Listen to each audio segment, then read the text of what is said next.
Hello नमस्कार, welcome back to my channel call क्रिकालिसिस। बड़ा मुकाबला, बड़ा मैच, बड़े प्लेयर्स और उससे भी बड़ी ये ऐतिहासिक राइवलरी।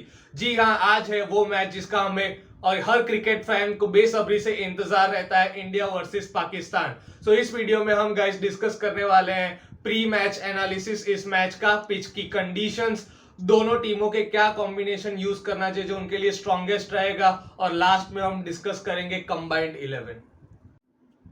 तो इस सेगमेंट में गाइस हम लोग डिस्कस करने जा रहे हैं ग्राउंड की पिच कंडीशंस एंड ग्राउंड के डायमेंशंस। ये मैच होने जा रहा है न्यूयॉर्क क्रिकेट स्टेडियम पे, और जहां पर ड्रॉप इन पिचेस यूज की जा रही है। हमने पिछले वीडियो में डिस्कस किया था डिटेल में इन ड्रॉप इन पिचेस के बारे में, आप उस वीडियो पे जाके चेक कर सकते हैं। बट मैं आपको ब्रीफ में बता देता हूं कि किस तरह का नेचर होने वाला है इस पिच का। This pitch is going to be a two paced pitch. कुछ बॉल रुक के आएंगी, कुछ बॉल एकदम जिप ऑफ होके निकल जाएंगी बैट्समैन के पास से।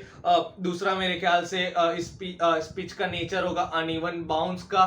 कोई बॉल जो नीचे रह जाएगी, पर कोई बॉल अगर आगे भी टप्पा कराया है आपने तो अनइवन अनएक्सपेक्टेडली वो ऊपर उछल जाएगी। तो this is a matter of concern. दोनों टीमों के पास बराबर का पेस अटैक है, दोनों इक्वली स्ट्रांग है बॉलिंग डिपार्टमेंट में। पर हमने पहले से ही देखा है कि पाकिस्तान का बॉलिंग डिपार्टमेंट हमेशा से उनका स्ट्रॉन्गर हैंड रहा है। तो it is a good opportunity for Pakistan bowlers to come out and attack on Indian batsmen. दूसरा एवरेज स्कोर इस पिच पे देखा गया इस वर्ल्ड कप में 103, which is really really really less. But हमने पिछला मैच भी देखा नेदरलैंड्स और साउथ अफ्रीका का, जहां पर एक लो स्कोरिंग मैच हुआ। So we are expecting a low scoring match of around 130 140। अगर if you can bat well, I think maximum 160 165 can be your score. दूसरा हम लोग वेदर कंडीशंस के बारे में डिस्कस करेंगे। इस वक्त यूएसए में प्रोबब्ली स्प्रिंग का माहौल है, रिलेटिवली कोल्डर क्लाइमेट है। तो अगर आप वहां पर पहली गेंदबाजी करेंगे तो आपको असिस्ट मिलेगा वेदर से भी। Ball will swing in the air, ball will swing off the pitch. So I think toss जीत के सेकंड बैटिंग करने का मौका आपको जीतने के चांसेस बढ़ा सकता है। आप अगर दूसरी मैचेस भी देखेंगे तो जहां जहां टीमों ने सेकंड बैटिंग की है इस पिच पे, they have won, because I feel के in the latter half of the match थोड़ा सा कंडीशन सन बाहर आ जाता है, थोड़ा सा पिच ड्राई हो जाता है, विच गिव्स बैट्समैन रिलेटिवली बहुत ही कम देखने मिला है। आई थिंक थोड़ा सा असिस्टेंस आपको चेज में ज्यादा मिल पाएगा इस पर। तो इस सेगमेंट में गाइस हम लोग डिस्कस करने वाले कि क्या कॉम्बिनेशंस दोनों टीमों के लिए सबसे बेस्ट रहेगा, सबसे स्ट्रॉन्ग रहेगा और अप्रोप्रिएट रहेगा ऑन द बेस कि किस तरह की कंडीशंस है, on the base of form of the players who are there in the team in the playing 11। जैसे हमने डिस्कस किया कि पाकिस्तान के पास 4 बड़े पेस बॉलर्स हैं जिनको ये कंडीशन बहुत ज्यादा असिस्ट करने वाली है। पर वही खड़े हैं विराट द किंग कोहली, जो कह रहे हैं कि if you are bad in this conditions, I am your dad. I think India को कोई भी चेंज करने की जरूरत नहीं है। They are pretty balance side, pretty good looking side in this conditions. I think they have chosen the right 11 in the previous match and they should continue with the same 11. Only advice I would like to give, or I would like the team to take, is not take much pressure and just play their own game, play on their strengths, play the similar kind of game how they played in Ireland. And from my side I think peak players जो India के दो है जिन्हें मैं back करूंगा perform करने के लिए, वो रहेंगे विराट कोहली और जसप्रीत बुमराह। आइए आते हैं पाकिस्तान के प्लेइंग 11 पे। पाकिस्तान का ये टूर बहुत ही खराब स्टार्ट हुआ है। ऑफ कोर्स एक वन ऑफ द अपसेट हुआ है इस मैच का। They lost against the hosting nation USA, जो रिलेटिवली न्यू टीम है। बट मैं चाहूंगा कि पाकिस्तान की प्लेइंग 11 कुछ चेंजेस करे। सबसे पहले मैं चाहूंगा कि पाकिस्तान एक थोड़ा सा फियरलेस क्रिकेट खेले। तो मैं चाहूंगा कि वो साइम अयूब को लेके आए ओपनिंग में, और साइम अयूब और रिजवान के साथ ओपनिंग कराए और उन्हें एक छूट दे के they can come out and attack. मैं चाहूंगा Babar Azam, I know relatively slow strike rate से खेल रहे हैं, इतने कॉन्फिडेंट नहीं लग रहे हैं, but he still a good player and I think him coming in one down in such difficult conditions and scoring some 30-40 runs will give a big boost. Shadab Khan is out of form since a long time. Yes, उन्होंने run बनाए, but I think मैं back करूंगा इमाद वसीम को, जो power play में भी बोल कर सकते हैं, अच्छी बॉलिंग कर सकते हैं पावर प्ले में, और एक लेफ्ट हैंड कॉम्बिनेशन मिल जाएगा पाकिस्तान को इन द मिडल ऑर्डर, जहाँ पे कुछ रन्स बना पाएंगे।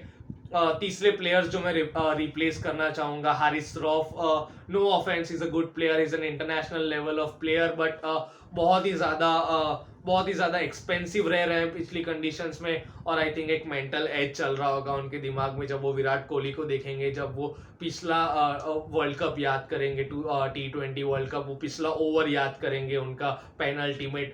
सो आई थिंक एक मेंटल एज रहेगी। I wish Pakistan, and I think Pakistan should play उनका नया bowler Abbas Afridi and try him in this condition so that he can extract some bounce, and he's a good player and I think he can extract some bounce and movement as well. तो इस segment में guys मैंने अपनी ओर से एक combined playing 11 बनाया, दोनों टीमों के स्ट्रॉन्ग प्लेयर्स को मिला के एक प्लेइंग 11 बनाया जो इसके लिए सबसे स्ट्रॉन्ग होगा। मैंने यहाँ पे नोट डाउन किया है, मैं आपके सामने पढ़ना चाहूंगा। I think no better openers than Rohit Sharma and Virat Kohli in this tournament, in this squad. Saeem Ayub, मैंने उनको PSL में नोटिस किया, फियरलेस बैट्समैन है, बट वहीं यशस्वी जायसवाल भी है, दोनों थोड़े से इनएक्सपीरियंस्ड है। मोहम्मद रिजवान अपने टच में नहीं लग रहे हैं इतना, तो मैं विराट कोहली और रोहित शर्मा के साथ जाना चाहूँगा। वन डाउन मैंने रखा है बाबर आजम को। बाबर आजम आई थिंक ऐसी टफ कंडीशंस, ऐसी टफ पिचेस पे वो प्लेयर्स अच्छा खेल सकते हैं जिन प्लेयर्स के पास टेक्निक हो, क्लास हो।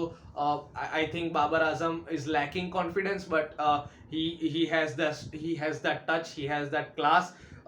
मेरी तरफ से नंबर 4 पे होंगे फकार जमान। एक लेफ्ट हैंड कॉम्बिनेशन मिल जाता है टीम को फकार जमान के नंबर 4 पे आने से। I think he is someone who is explosive and perfect for this kind of format. He can just come and blow up and attack you. Number 5 पे मैं लाना चाहूंगा सूर्य कुमार यादव को। Again, someone who can flourish, play his shots all around, makes your middle order stronger.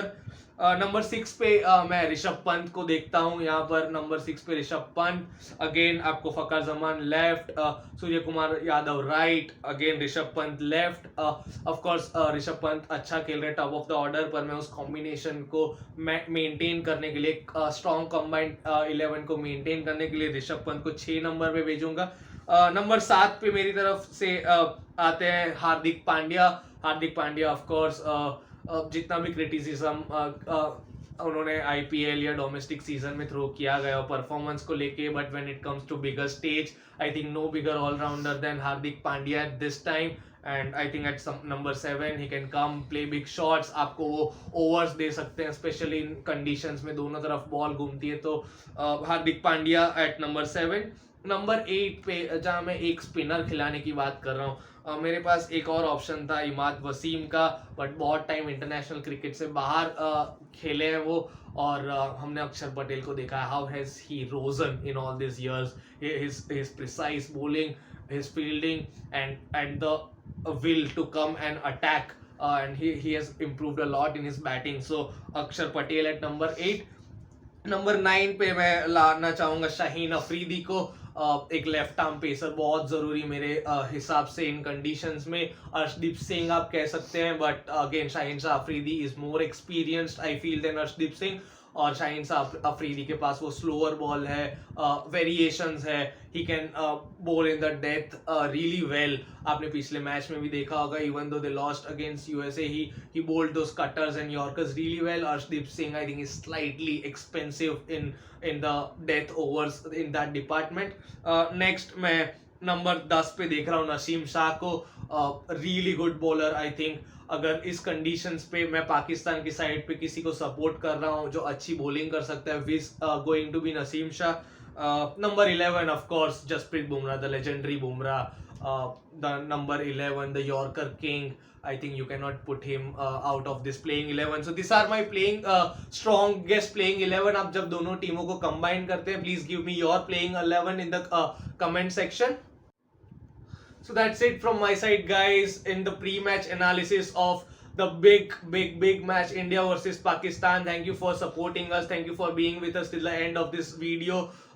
Please be there with us for more engaging content, lively conversation, and deep dive into the world of cricket. Please like, share, and subscribe.